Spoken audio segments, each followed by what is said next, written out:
Bonjour à tous, je suis ravi de vous retrouver pour une nouvelle vidéo qui concerne un scandale à la cour d'Angleterre.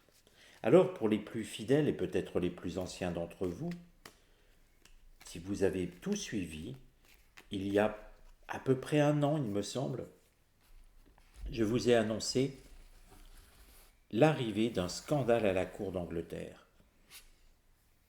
Et non pas dans l'Angleterre elle-même, non pas au gouvernement anglais, mais vraiment un scandale à la cour d'Angleterre. Et là, pour ceux qui suivent un petit peu ce qui se passe, le conseiller de la famille royale, John Bryan, a été filmé sous couverture en train d'admettre que le prince Andrew avait violé des enfants. Filmé sous couverture, ça veut simplement dire filmé à son insu. Il affirme aujourd'hui, ce John Bryan, qu'il avait trop bu et qu'il ne disait pas la vérité. Alors, si vous connaissez quelqu'un qui a trop bu, certains sont violents, d'autres dorment à moitié. Et puis on a tous dans son entourage le tonton René qui, quand il a trop bu, est insupportable, raconte des blagues innommables, se conduit comme un idiot. Mais le tonton René n'a jamais dit que le général de Gaulle avait violé des enfants. Vous voyez, ce genre de choses. Il y a quand même une grosse marge d'erreur là. M. Bryan affirme que ses propos étaient faux, accusant l'influence de l'alcool et le charme de son interlocutrice. Ah, c'est sûr, comme excuse, je n'ai jamais vu de tel. Si l'interlocutrice est trop belle, allons dire que nous avons des informations bidons et allons dire qu'à la couronne d'Angleterre, ce sont des violeurs. Ça, là aussi, ça ne tient pas debout. Sa défense à M. Bryan ne tient pas debout. Il insiste sur le fait qu'il a dit n'importe quoi sur le prince Andrew et il regrette profondément ses propos. Vous avez ici une parfaite démonstration de la différence entre ce qui se passe derrière la caméra et ce qui se passe devant la caméra. On pourrait faire un tirage en deux parties. Et peut-être le premier avec une carte, en demandant quelle carte représente la raison pour laquelle John Bryan a, a tenu ses propos.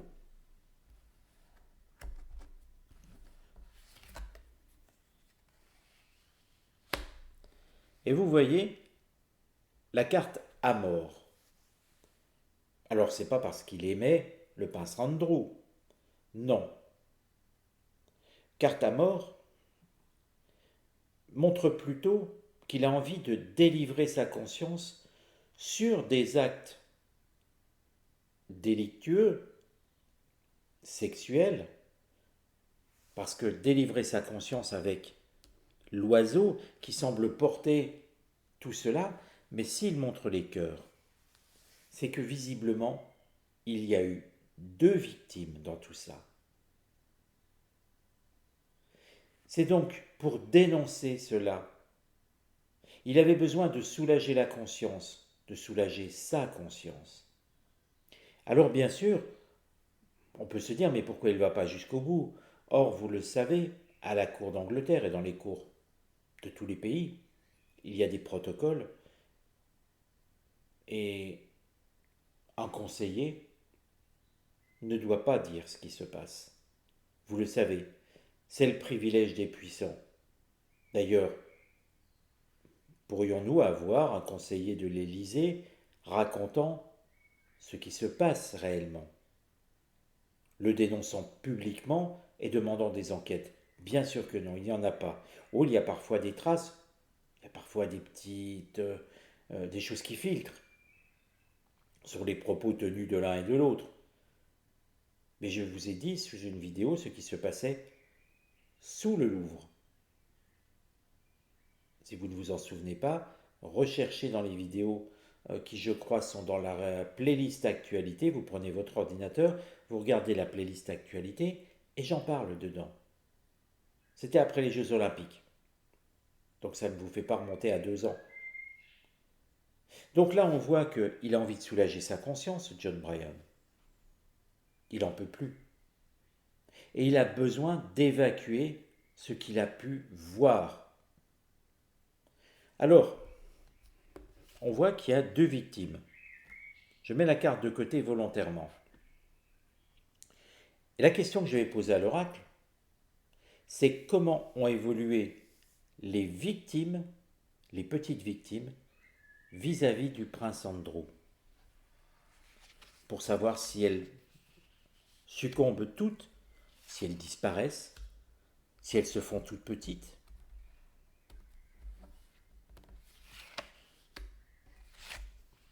Et puis je vais poser une dernière question. Quelle carte représente ce que fait le prince Andrew à ses petites victimes? Et c'est la première carte. Nous avons les pénates. Il les retient. Les pénates, c'est des émotions. C'est l'idée de créer une angoisse. On n'y voit pas vraiment de menace de sa part.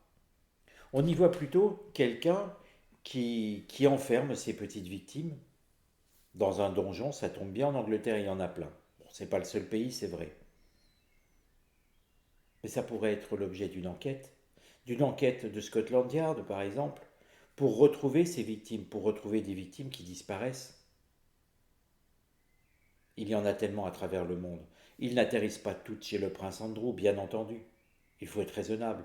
Mais d'un autre côté, celles qui sont dedans méritent qu'on s'intéresse à elles.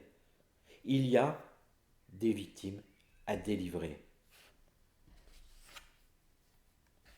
Et on sent la peur chez ces victimes. Ce sont les angoisses. Ce sont les angoisses et ils aimeraient que le vent vienne les délivrer, que le vent fasse écrouler l'endroit où ils sont. Comme dans cette fable du loup qui souffle sur la maison pour la faire écrouler, avec les petits cochons à l'intérieur. Ce qui va aller contre tout ça, elle ne reste pas en vie. Pourquoi je vous dis ça? Nous sommes encore une fois sur une carte lunaire, donc toujours la carte des angoisses, hein, et la carte départ. La carte départ, ce sont des oiseaux qui sont sur une île, le schéma de la création de la carte, et ces oiseaux ont tout dévoré. Il ne reste rien, plus de vie, et ils s'en vont ailleurs. On a tout à fait l'impression de découvrir un serial killer, un tueur en série pour en français,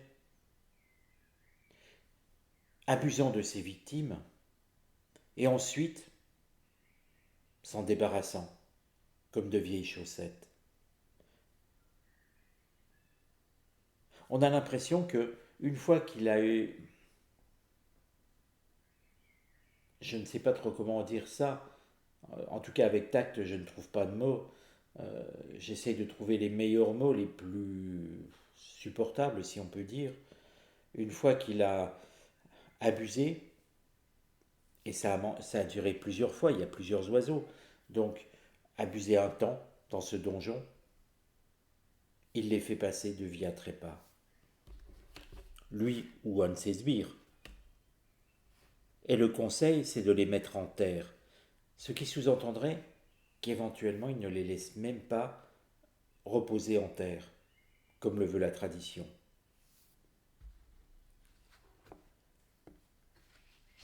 Et au final,